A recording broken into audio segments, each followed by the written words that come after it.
Hello everybody. It is Moko here, and this time I am doing a purely political reading. After I've released the video on Xi Jinping, some of you have asked me to do an update on the Ukraine situation, and I mentioned that I've been trying to steer clear of this topic because the last time I did a video here, my account was shadow banned for a little bit, and I mostly do updates on Instagram, but since I haven't done an update in maybe like 2 months, 3 months or something like that, I figured I should just, release a video. And not only that, but in the original video I said by month 8, by the 8th month, so either August or October, I don't remember, but by month 8 that this conflict is going to escalate, and it looks like it is, so let's check up on it.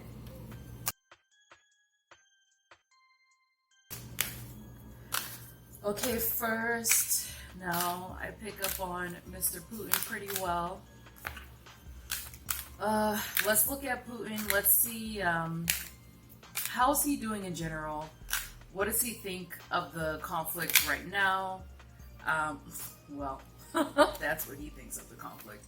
What does he think of the conflict right now? I also want to look at this draft that's coming up for both countries, really, and the referendum. But maybe I'll get to the referendum later. So first, Putin.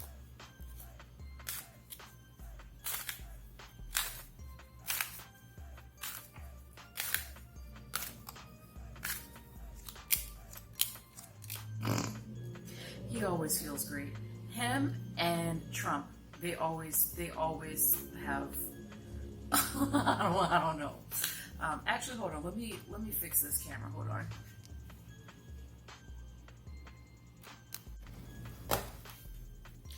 Fix the camera, and my camera went off. I don't know. He feels great.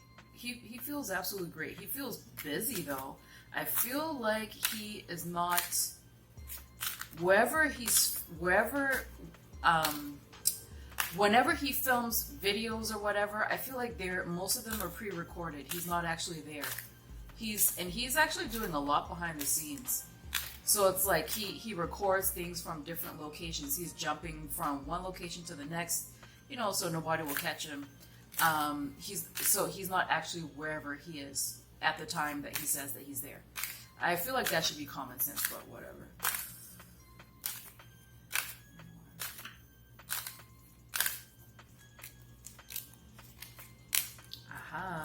He's isolated. He's not where people think he is, and probably not even like his close advisors. They probably don't know where he really is. He's very isolated, and I get this for him a lot. So wherever it is that he really is, when the conflict increases like 10 or 20-fold, he's going to be somewhere where there's just a lot of water on like some sort of remote island. And another thing that I get from him is that the way he wants to attack Ukraine is by water. I've been seeing this since the beginning, that like they want seaports, they want things that are close to the water, but I also feel like they're going to be doing things to the water. So I don't know, maybe like flooding things or damming other things with a makeshift dam, not literally damming stuff. So either flooding certain things, damming, like blocking, clogging other things near water, so that the enemy, Ukraine, so that they won't be able to travel the water. And I feel like this is telling me that Russia already has sleeper cells there in the water. But you know what? This could also be water elsewhere. And these people who are there, they're not just regular soldiers. I feel like these are like special soldiers or highly trained soldiers. Are they spies? No, they're not spies. Oh, they could. No, some of them could be. Some of them could be. It's defense. I think it's defense, and it's also spies. These people are undercover. I think they're sleeper cells, and they're already there. And these are like people that you wouldn't suspect. So they're already there. And I feel like, again, I feel like this is around Ukraine, in Ukraine, but also in other countries. They're doing this in other countries. Okay, so now tell me, how do you feel about the progress of the war? Because I feel like, oh gosh, I pick up on him so well. Why? Him and Trump. I feel like, not I feel like, but I know that Ukraine has taken back some land, and it was a pretty serious blow. So let's see. Putin, how do you feel about the special military operation now?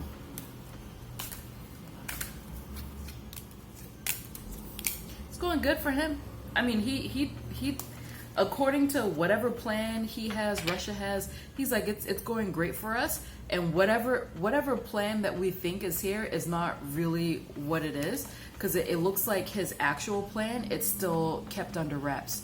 It's like he's like, yeah, you guys don't know my secret. So again, I feel like the secret probably has something to do with these sleeper cells in the water, at borders that are close to water, probably like freaking submarines or some shit as well. And I feel like it's more than in Ukraine. It's actually like, how many countries? I don't know if this is a good question. Can you tell me how many countries are these sleeper cells, soldiers, whatever?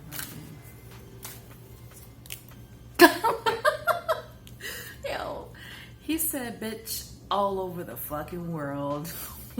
Damn. All over the world. All over the world. I don't know. I should probably play like Knuck If You Buck here, because he's like, no, this is all over the world, guys.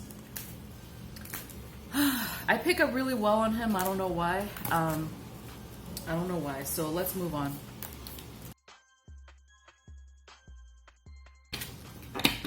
So I also saw that there is not a full draft in Russia, but I think the people who are on reserves, they're calling them to the front lines.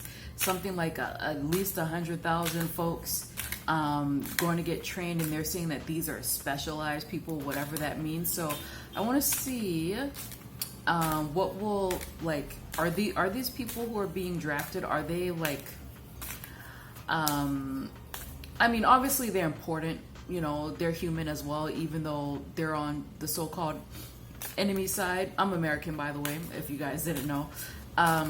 But I guess the question is, like, how dangerous are they? How successful will this new crop of people be? So let's see.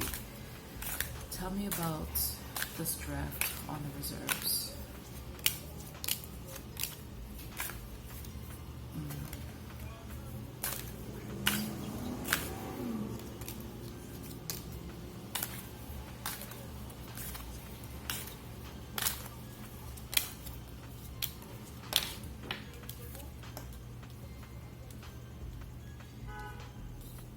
Yo, these are freaking spies. Listen, the spies are women.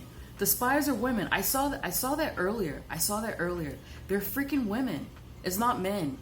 Well, first of all, it's old men and like really young, beautiful women. That's who the freaking spies are. Okay, and they're like they're. No one would suspect them. That's what it is. So it looks like. I mean. Yeah, no, these are women. A lot of them are women, not all of them, obviously. A lot of these people are women, and I feel like their families don't want them to go. A lot of them are going to pass away. I mean, it's a war. Let's be real. A lot of them are going to pass away. Hold on.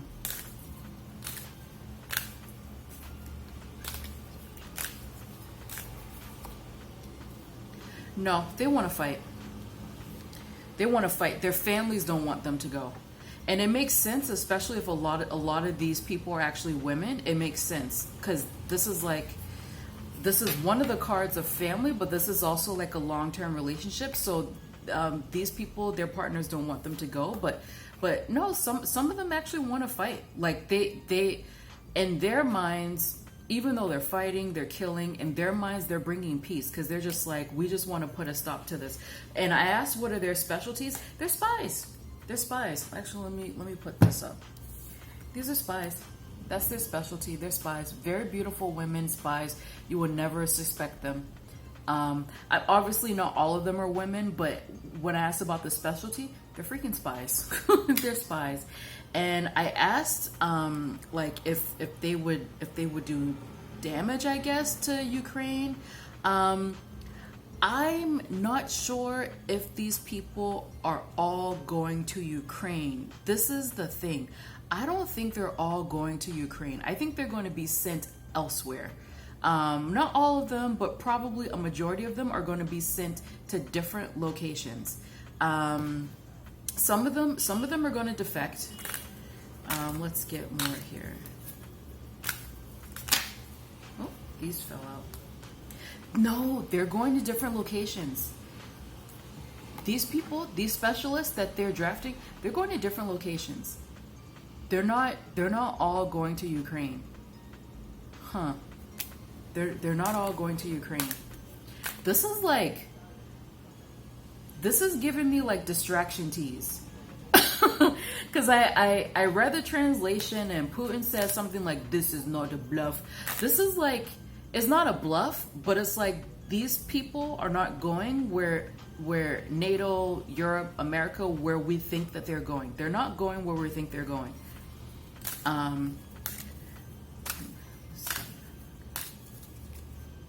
See, no, they're going overseas. Some of them are going to Africa. I don't know what's there. I do know that that many African countries are very close to Russia because of the aid that they've given Africa to fight off the West, basically. But some of them are going to Africa. Some for sure. I have specific cards for specific continents, guys. But some are definitely going to Africa. I feel like a majority of these people are not going to Ukraine, guys. They're going overseas. They're being sent to other countries to help. And these are like mercenaries, spies, all this stuff. That's where they're going. This is so interesting. Why does he like talking to me? Because sometimes, guys, this Putin, he comes up in my personal meditations. And actually, I was guided to film and release this video after King Charles. So I don't know. I don't know who needs to watch this, but many of these many of these drafted people on the reserve, Russia, many of them are not going to Ukraine. A lot of them are spies. A lot of them are women. And a lot of them are probably going to Africa and other places overseas. A lot of them are not going to Ukraine. They're not. But there's going to be quite a bit of death. I mean, there's been a lot so far. And I feel like this whole announcement thing, a lot of it is like, it's not a bluff, but it's more like a distraction. It's like to confuse people, like a red herring. It's basically a red herring. All right, so let's ask about the referendum. Okay, first, let me shuffle a bit more. First, and I shuffle a lot off camera as well. But first, I want to ask Putin, like, what does he think about this referendum? So for people who don't know, there are areas of eastern Ukraine who are voting to join Russia. A lot of this started really when Crimea voted to join Russia, like back in 2014 maybe. And this has actually been an ongoing situation for a long time. So now more areas of Ukraine, they want to vote to join Russia. So I just wonder, one, what does Putin think about this? Was this actually planned? And two, or maybe three, how many of these areas are actually going to vote yes on joining Russia? And if they do, will Russia accept them? Because, guys, if those countries are now, or if those areas of Ukraine are now officially part of Russia, then it's going to escalate to a full-blown war. So, look at that. Some people are going to defect on all sides. Okay, so what do you think?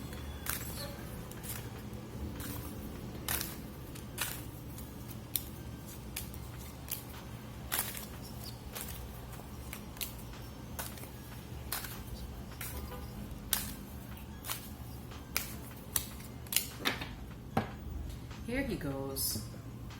Here he goes. There he is. This was planned.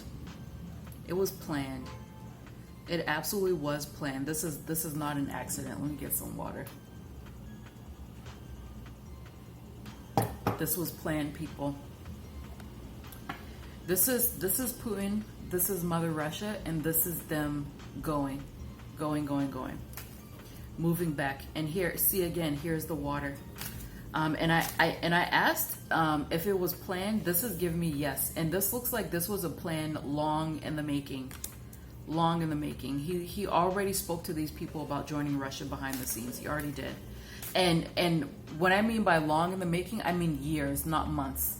I mean, technically, this could be like 6 months. So probably April.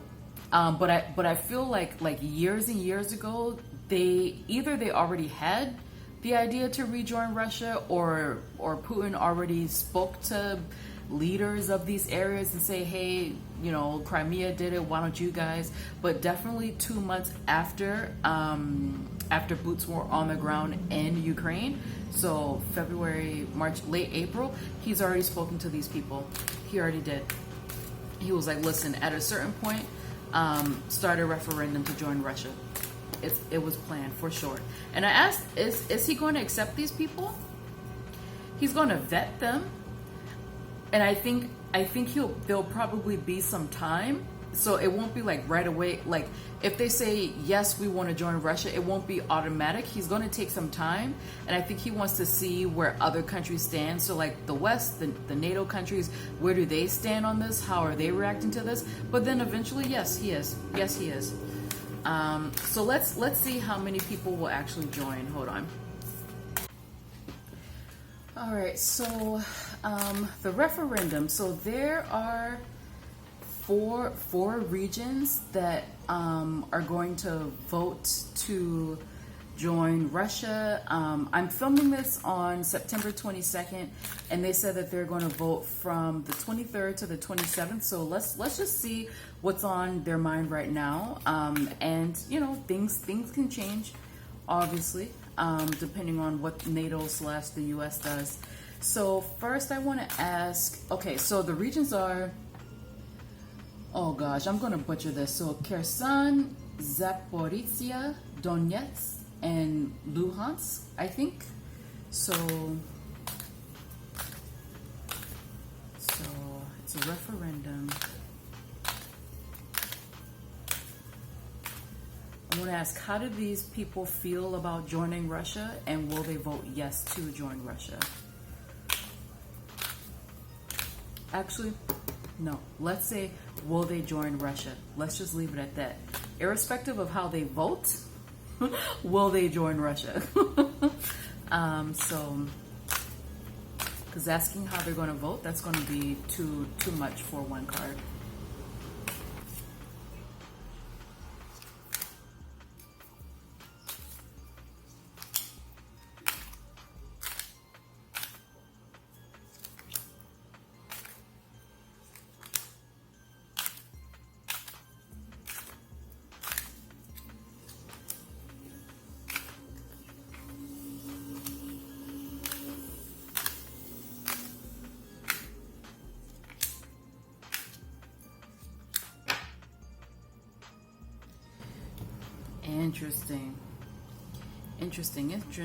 Interesting. Ooh boy. So I asked about the people versus whether or not they're going to join Russia. Irrespective of how they vote, will they be able to join? So let's start from okay to bad. So it looks like the people of Kherson, it's mixed. It's 50-50. And it looks like there's going to be more information on them. By the way, it looks like this stuff is happening during Mercury retrograde, so I feel like that's why I kind of changed the questions around, because this energy is freaking weird. So whatever they vote on now, it could do the total opposite a couple of months from now. But I'm just going to ask for right now because it's coming.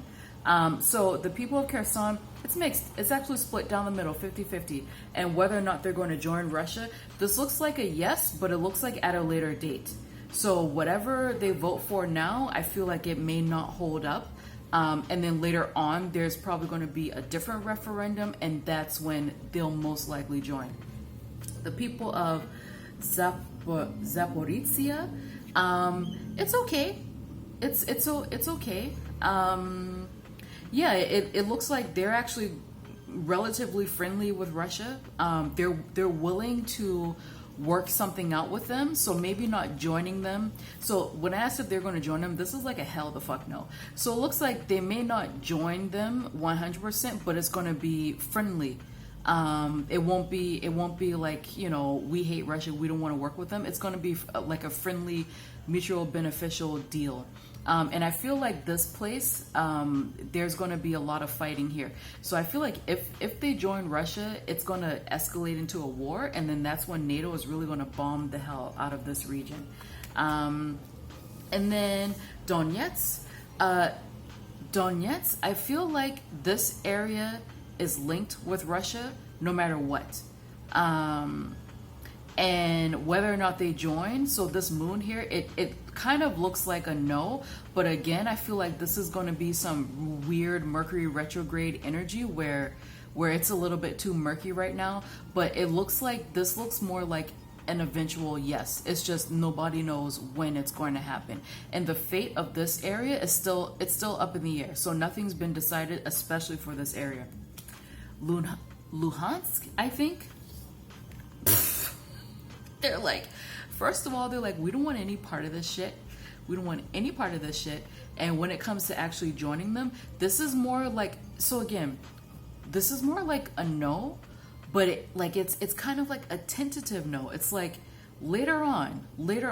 And I feel like a lot of, I'm going to have to blur it out, but like a lot of sex trafficking happens here in this area. I mean, I feel bad for the Ukrainian people, but anytime I read on Ukraine, I get this energy of sex trafficking quite a bit from that country. But it looks like this area, especially, a lot of sex trafficking happens here.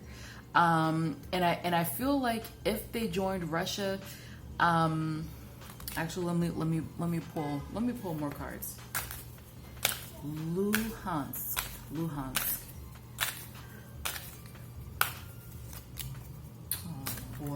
Boy. Lots of fighting happening here. A lot.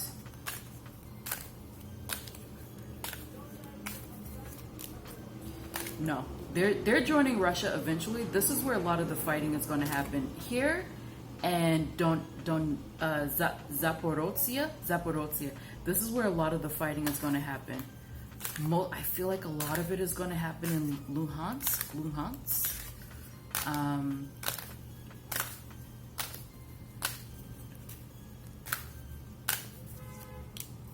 Yeah, this is another one where it's 50-50.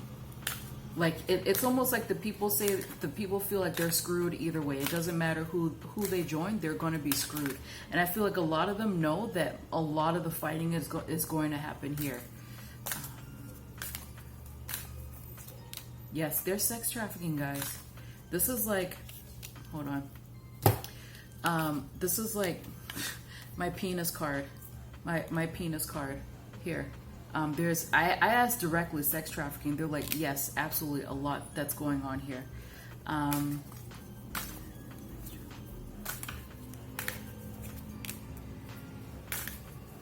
Yeah, no, whatever entities that are trading bodies into bondage, into slavery, they're worried about being uncovered and being jailed. I don't know. I don't know about jail, but they're worried about their operations being what do you call it? Disrupted. Yeah, no, they're worried about a new sheriff in town. They're absolutely worried about that. But look, listen, eventually this area for sure is going to join Russia. It is. But it's going to be very tough on the people there. Very tough on the people there, as well as Zaporozhye. Very tough on them. So, all right, let's go to Zelenskyy. All right. So let's look at, I think his name is Volodymyr Zelenskyy. Let's see, how is he doing? I know a lot of people really love him. Other people hate him, who are like more on the pro-Russia side or just the anti-West side. I mean, for me, like you guys can go back to the original video. I do feel bad for him. Whether or not people think that he's a stunt queen or an actor or irresponsible or a hero, I do feel bad for him because what I picked up on from him is that he's getting it from everybody. From his own people, from NATO, from Russia, from separatists in his country, from nationalists in his country. It seems like he's just getting it from everybody. Irrespective of how I feel about the conflict, who I think is right or wrong, I do feel bad for him. I should have asked about Putin's health. I'll ask later. So let's see. Zelenskyy.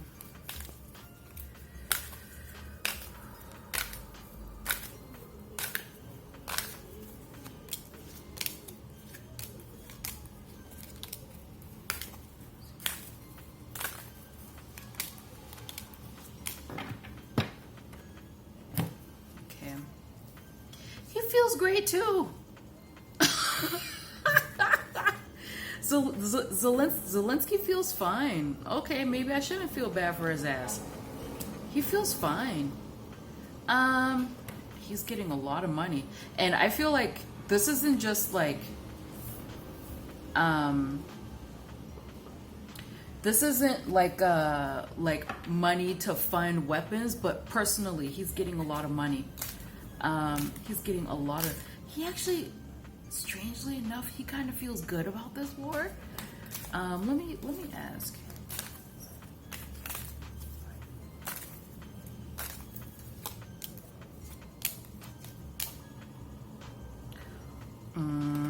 Okay, so he is kind of a stunt queen, guys.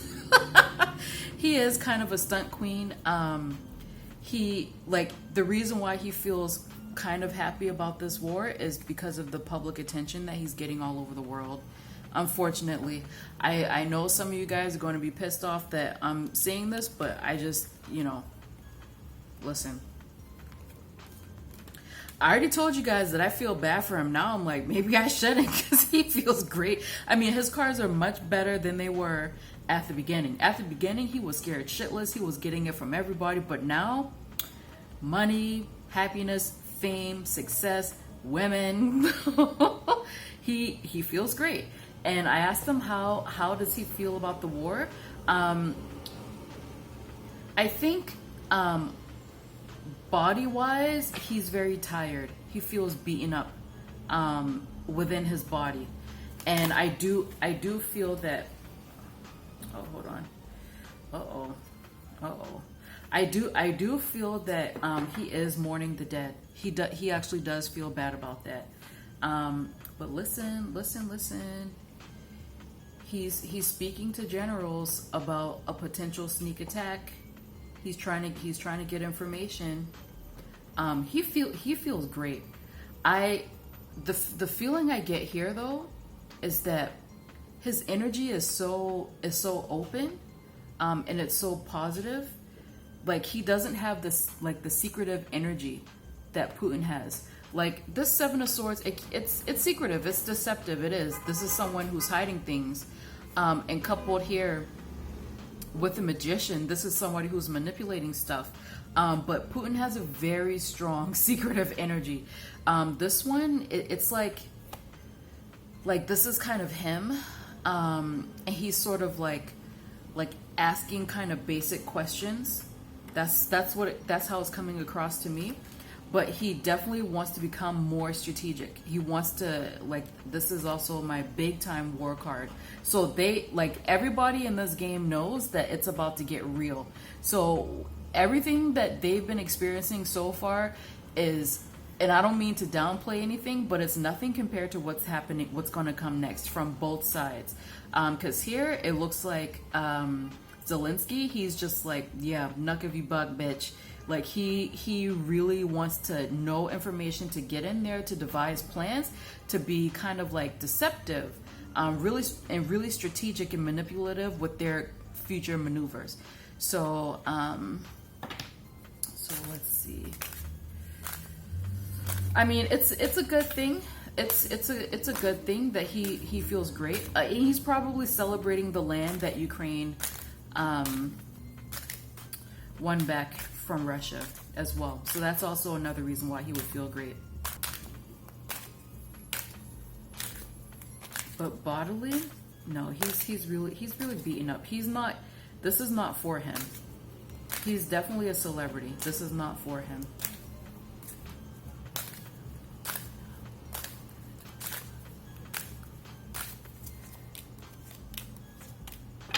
Jesus. Here goes Putin, guys. Here goes Putin. I asked Zelenskyy, how will the next 3 months go? Putin showed up. Putin showed up with strength, with the wish card, with new beginnings, with aggression. I feel like, I don't know. Like this isn't, so compare Zelenskyy's energy here, this Page of Pentacles, to Putin's Emperor. Zelenskyy is not, he's not for this. This isn't for him. He's trying. He is trying his best. He is approaching it with an attitude. I was going to say the right attitude, but this seems more like he really wants to be famous. He's trying his best. But Putin is, he's a, I was going to say strategery. He's a strategist. He's a strategist, and it's looking like Putin is he's gonna get his way. So very quickly, let me ask about Putin's health since I'm here.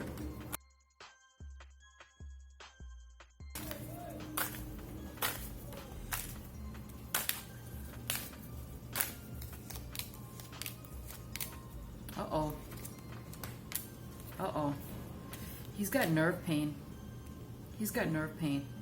He's still, actually his energy still feels very young, very vital, but I feel like he does have nerve pain. And I think I saw in his video before that there's something congenital or some sort of illness that he suffered from for a very long time, that he's treating it, and it sometimes it's bad, sometimes it's not. But I feel like he may have like nerve pain or some damage to his back or something like that, and he's taking medication for it. And someone also asked, I don't like this type of question, but I'll ask it.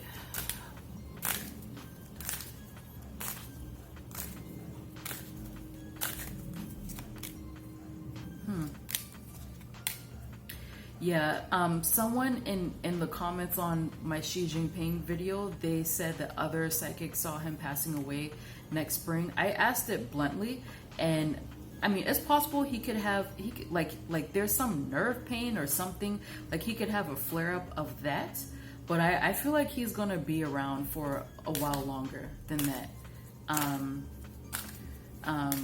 Yeah, in his original video, I did see that death was hovering around him, but sometimes that could be like 2 to 3 years, guys. I don't like asking those types of questions, but they're sort of like, he has a little while longer. I don't know how long, but he has a little while longer. Okay, so let's get to the New World Order. So before you guys even start calling me conspiracy theorist, this came out of these leaders' mouths. Biden has been calling it a liberal world order that NATO and the West is trying to build and maintain. And China and Russia have been calling theirs a fair world order. Fair world order. Whatever you want to think about that.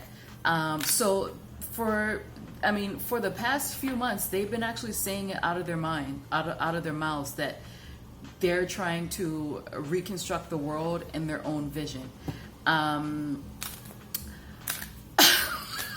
So if people don't understand what this so-called war is about by now, I'm just going to say it bluntly, that the East and the West are fighting each other for control over the next few generations, basically. You know, if the United States and the West keep control and they have their little new world order, it's going to be more of what we have now. With the other people, their fair world order, SCO, whatever the hell it's called, is going to be whatever the hell they want. So that's basically what this is. It's superpowers fighting over the right to be the next superpower, basically. So let's see. So we have NATO, which is the West and countries that are aligned with the West. And we have this thing called SCO. Actually, I forgot what the acronym was called. A lot of countries were there. It was Eurasian, some African countries. Turkey was an observer. Iran is going to join. And I mentioned Iran in my last, like the first reading, where I said the United States is going to realize that we don't have as many friends as we think we do. And Iran popped into my head. So yeah, so there's that. So I want to draw cards for NATO New World Order and then China, Russia New World Order, and see, you know, what are the vibes? What are the vibes of it? So let's see.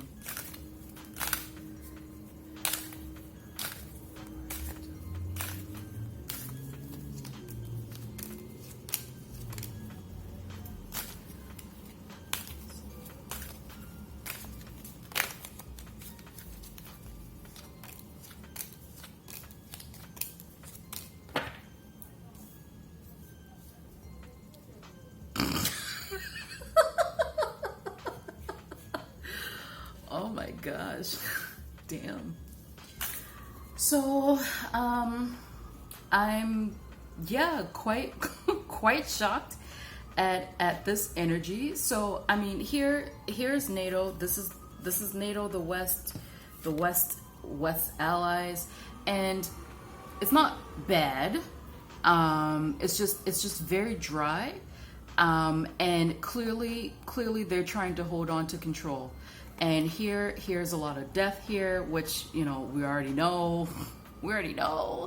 And then this is kind of like the coldness, the strategery, the strategy here. But what's interesting to me is the sneakiness here, the sneakiness. So that's very interesting. And contrast that to the China, Russia, SEO, fair world order side. This actually does look fair, guys. It actually does look fair. You know, I mean, this is like new opportunity, generations, family, affection, love, help, and this is more family. This is women as well. So I don't know. I mean, I don't know. I mean, I don't know where my audience lies on this. Whether you guys are like pro-Russia, pro-China, pro-America, pro-West, pro-Europe, or pro-Africa, whatever. But it does look like in the end, what this new fair world order, whatever the hell they want to call themselves, they're going, at least from these energies, they're going to offer like family or like traditional values or something. I'm not sure. It's soft. The energy here for the China-Russia side, it's very soft. It's mostly about families and like being able to generate your own, whereas this is kind of like death. Okay, so let's look at the shadow side of these two and see. Now my cat's here. He jumped up as soon as I said that. So I don't know, guys. I mean, this is just what the cards are giving me. I don't know. Okay, so let's look at the shadow. Shadow of liberal world order.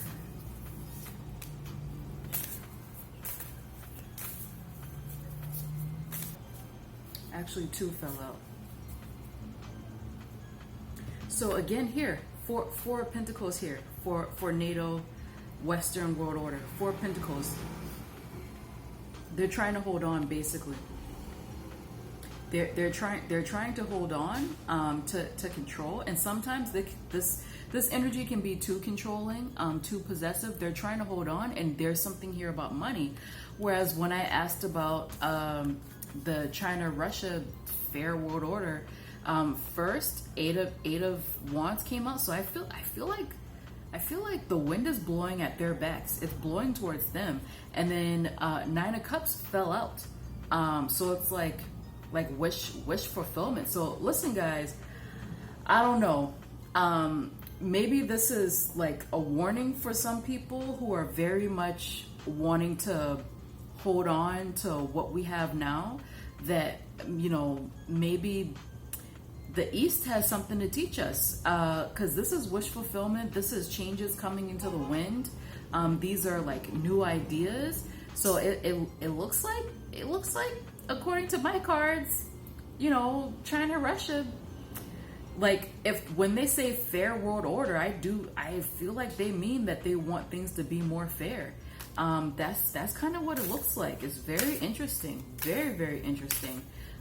So some of you guys, maybe if you guys only listen to Western media, maybe some of you guys should listen to what some African countries have to say, what some Eastern European countries have to say, or Central, like Hungary, or go to the source, go to like Russian sources and see like what exactly these leaders are trying to offer people, you know.